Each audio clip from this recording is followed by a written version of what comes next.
اعوذ باللہ من الشیطان الرجیم بسم اللہ الرحمن الرحیم الحمدللہ رب العالمین اللہم صلی علی محمد و آل محمد۔ السلام علیکم حضرات رادرین، آپ اللہ کی رحمت سے صحیح سلامت ہوں گے۔ اللہ آپ پر اپنی رحمت برکت سلامتی نازل فرمائے، اور اللہ آپ کو کچھ دین اسلام کے متعلق اور قرآن مجید کے متعلق سمجھنے کی توفیق عطا فرمائے، اور اللہ تعالیٰ آپ کو یہ سوچ اور شعور عطا کرے کہ آپ قرآن کی طرف توجہ فرمائیں۔ تو میں ابن الخیر سید البخشا تسلیم آپ کی خدمت میں حاضر ہوں۔ آج 31 مئی 2024 ہے۔ میرا واٹس ایپ نمبر ہے 0346 66 30 859، اور سادہ فون نمبر ہے 0315 60 96 711۔ تو میں نے جو سلسلہ شروع کیا ہوا ہے یہ کہ اللہ قسمیں کیوں کھاتا ہے قرآن مجید میں۔ یہ قسمیں اللہ تعالیٰ اعتبار دلانے کے لیے نہیں کھاتا، بلکہ اللہ تعالیٰ قسمیں کھاتا ہے اس چیز کی جس چیز کا تعلق ہدایت سے ہو، یا اس چیز کی قسم کھاتا ہے اللہ تعالیٰ جو چیز اس ذات پاک کے وجود کی مظہر ہو، یعنی جس پر غور کرنے سے ہمیں پتہ چلے کہ اللہ موجود ہے، اس چیز کے بنانے والا کوئی ہے، یا اس کو حرکت دینے والا چلانے والا اس نظم و نسق کا مالک کوئی ہے۔ تو جو اللہ کے وجود کا کی مظہر ہو، جو چیز اس کی قسم اللہ کھاتا ہے، یا اس چیز کی کہ جس چیز کا تعلق ہدایت سے ہو یا ہادی سے ہو، تو اس کی قسم کھاتا ہے۔ جس چیز کا تعلق ہدایت سے ہو، مخلوق کی ہدایت سے یا ہادی سے، تو وہ چیز بہت مقدس ہوتی ہے۔ تو میں نے اس قسم کے پہلے تقریباً 4-5 خطبات دیے ہیں، اب یہ میرا آخری خطبہ ہے، اور اگر کچھ اور رہتے بھی ہوں تو بس میں آج انہی پر اکتفا کرتا ہوں، آئندہ کل انشاءاللہ عزیز کوئی اور بیان ہوگا۔ تو آج جو میں آیات پڑھ رہا ہوں یہ سورۃ نون والقلم کی آیات ہیں۔ یہ سورۃ نون والقلم مکی ہے، یہ مکہ میں نازل ہوئی۔ تو اب شروع کرتے ہیں۔ اعوذ باللہ من الشیطان الرجیم۔ ہاں توجہ فرمانا، یا قرآن مجید کو سمجھنے کے لیے یہ دماغ کے کواڑ در دریچے کھول کر، اندھی عقیدت کو سمیٹ کر، اندھے کنویں میں ڈال کر دفن کر کے پھر اپنے دماغ کو رجوع کریں صرف قرآن کی طرف، اللہ کی طرف، رسول کی طرف، اور پھر ان آیات پر غور کریں، انشاءاللہ العزیز اللہ آپ کو ہدایت دے گا۔ تو میں عرض کر رہا ہوں اعوذ باللہ من الشیطان الرجیم بسم اللہ الرحمن الرحیم نون والقلم ما یسطرون ما انت بنعمت ربک بمجنون وما انت بنعمت ربک بمجنون مجنون وان لک لاجرا غیر ممنون۔ نون تو حروف مقطعات میں سے ہے۔ یہ حروف مقطعات ایسے حروف ہیں جیسے نون ہے، الف لام میم ہے، الف جیسے کہ صاد ہے، کاف ہے، ایسے حروف، ان کو حروف مقطعات کہتے ہیں۔ ان کے معانی یا اللہ جانتا ہے، یا اللہ نے اپنے رسول کریم کو ان کے معانی مطابق سے آگاہ فرمایا، اور رسول کریم نے ان کے معانی مطابق سے اپنی اہل بیت کو آگاہ فرمایا، یعنی وہ معصوم لوگ جانتے ہیں، خاص لوگ جانتے ہیں، عوام الناس اس کے معانی نہیں جانتے۔ البتہ سیاق جو ہے اس آیت میں نون کے آگے جو جملہ ہے والقلم وما یسطرون، اس سیاق سے معلوم ہوتا ہے، اندازہ ہے ہمارا کہ نون سے مراد نبی ہے، یعنی اللہ فرما رہا ہے اے نبی، خیر والقلم مجھے قسم ہے قلم کی، وما یسطرون یعنی اے نبی بھی نہیں، اس میں حرف ندا نہیں ہے، بس نبی، قسم ہے قلم کی، وما یسطرون اور جو کچھ وہ لکھتے ہیں اس کی قسم ہے۔ اب ایک بات سوچیں، قلم سے بہت سی چیزیں لکھی جاتی ہیں۔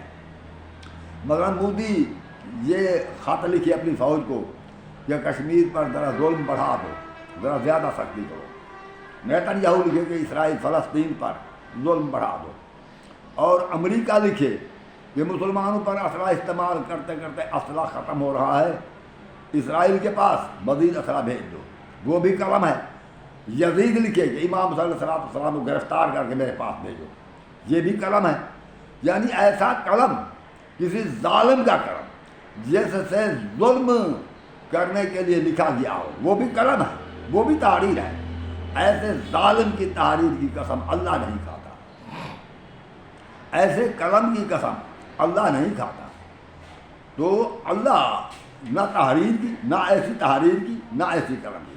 اگر یہ بات ہوتی بال قلم، مجھے قسم ہے قلم کی، تو ہم سمجھتے ہیں یہ عام قلم کی قسم ہے، کیونکہ اللہ نے انسان کو لکھنا سکھایا، اپنا احسان جتلا رہے ہیں۔ مگر آگے جو بات ہے نا وما یسترون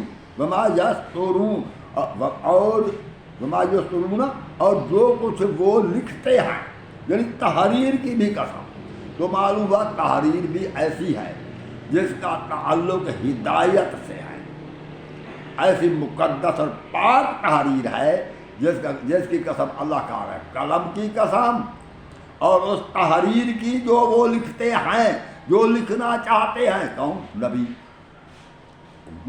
نون کے معنی کرنا نبی، جو لکھنا چاہتے ہیں، اور وہ قلم، اس قلم کی قسم۔ شاید معلوم ہوا کہ قلم کا تعلق ہدایت سے ہے، قلم کا تعلق ہادی سے ہے، نبی سے ہے، تحریر کا تعلق ہادی سے ہے، نبی سے ہے، اور ہدایت سے ہے، یعنی نبی اس سے عالمین کے لیے، انسانوں کے لیے کچھ ہدایت تحریر کرنا چاہتے ہیں، اس قلم کی قسم ہے۔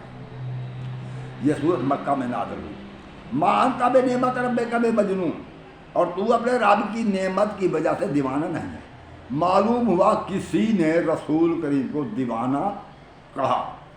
جب کسی نے رسول کریم کو دیوانہ کہا تو یہ آیات نازل ہوئی۔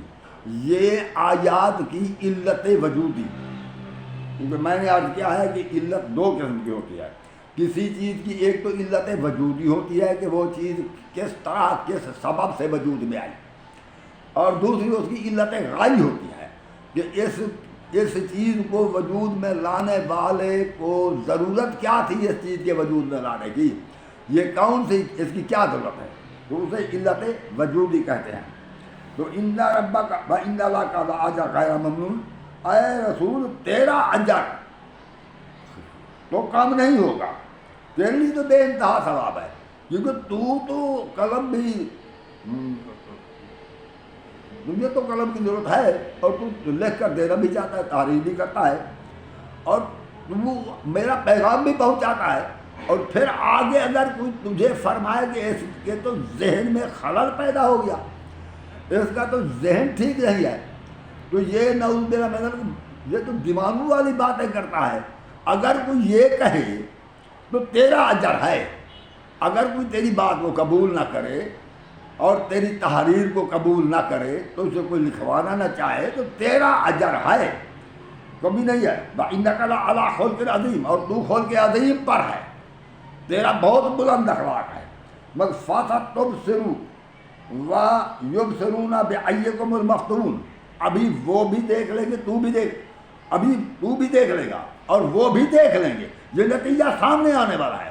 دیکھتے ہیں کون فریفتہ ہو چکا ہے، جس پر مفتون ہو چکا ہے، کون ہے جو کہ ابھی معلوم ہو جائے گا کہ یہ دیوانہ کون تھا، کس وجہ سے دیوانہ تھا، یہ معلوم ہو جائے گا ابھی۔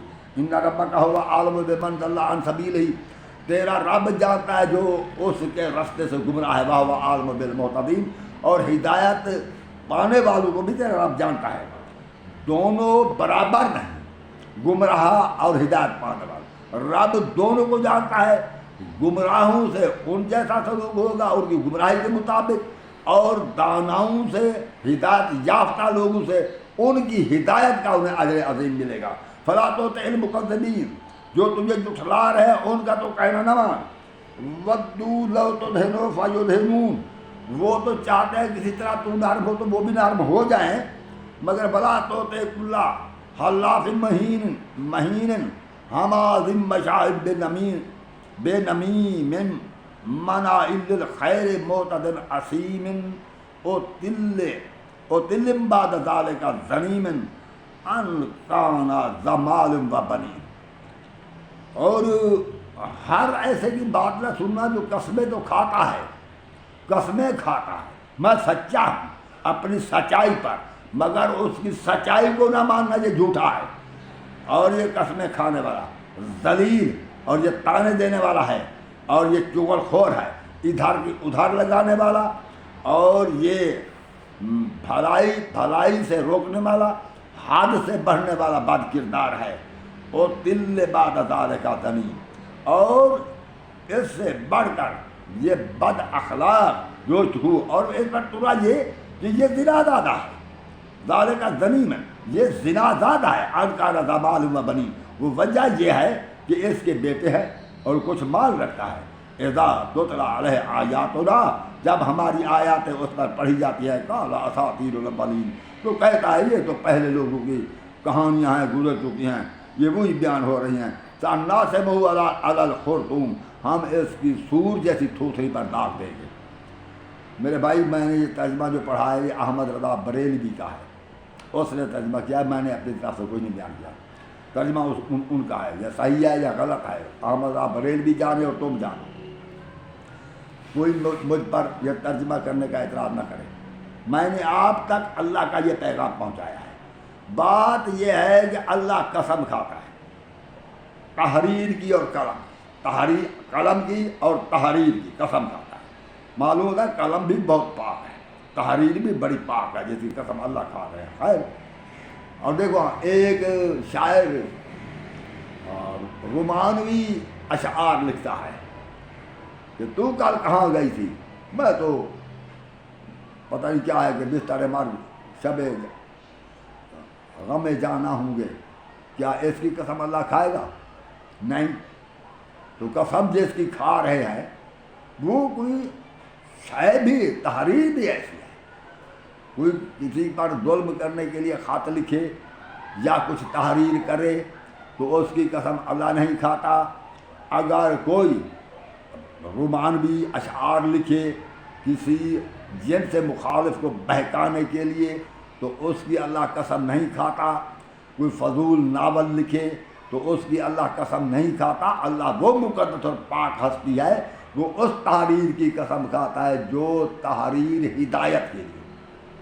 اور پھر مکہ میں کسی نے کہا کہ نعوذ باللہ من ذالک، وہ رسول جو ہے یہ تو اس کا ذہنی توازن خراب ہو گیا ہے، مجنون ہے، استغفر اللہ، میں اس کافر کی بات کر رہا ہوں جس نے کہا ہمارے لیے تو پاک رسول اللہ کی پوری کائنات میں سے سب سے زیادہ دانا ترین، اور کبھی نہ بے ہوش ہوتے ہیں، نہ غشی میں آتے ہیں، نہ کبھی غلط بات کرتے ہیں۔ مگر میں اس کی یہ قرآن میں ترجمہ ہے کہ مانتا بے نعمت رب کا بے مجنون، تو یہ میری بات نہیں ہے۔ کسی نے مکہ میں کہا کہ رسول اللہ مجنون ہے، بھولی بسری باتیں کرتا ہے، دیوانوں جیسی باتیں کر رہا ہے، اس کا ذہن ٹھیک نہیں ہے، مکہ میں اس نے کہا تو وہ کیا ہوا؟ تو وہ ایسا ہوا کہ وہ کسی چیز پر دیوانہ تھا، یعنی وہ کسی فتنہ میں پڑا ہوا تھا کہ ہاں یہ مجھے حاصل ہو جائے، مگر نتیجہ یہ ہوا کہ وہ آخر وہ اسی فتنے میں مبتلا ہوا، اس نے اسی چیز کو جس کو وہ چاہتا تھا حاصل کرنے کی کوشش کی، وہ کامیاب ہو گیا، لوگوں کو معلوم ہو گیا کہ یہ مقصد تھا اس کا۔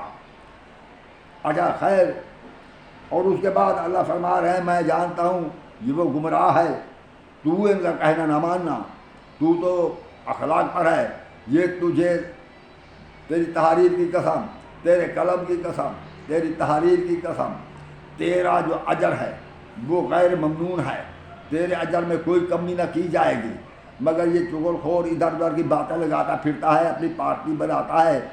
تو بات یہ ہے کہ یہ ہے بھی زنا دادا۔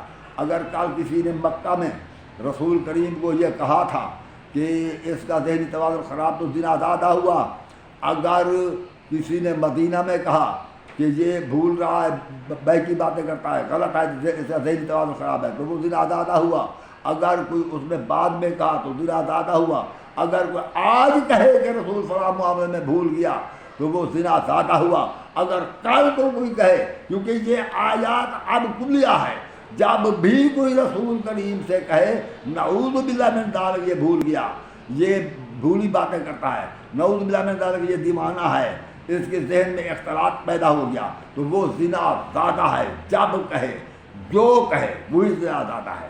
تو یہ ایک علامت کے طور پر، نشانی کے طور پر بیان کیا گیا ہے۔ تو میں عرض یہ کر رہا تھا کہ اس قلم اور تحریر کی قسم اللہ نے اٹھائی ہے، اس کا تعلق ہدایت سے ہے، تو تو میں اس پر اپنی بات ختم کرنا چاہتا ہوں۔ السلام علیکم ورحمۃ اللہ۔ قرآن مجید پر غور کرنا آپ کا کام ہے، بیان میں نے کر دیا۔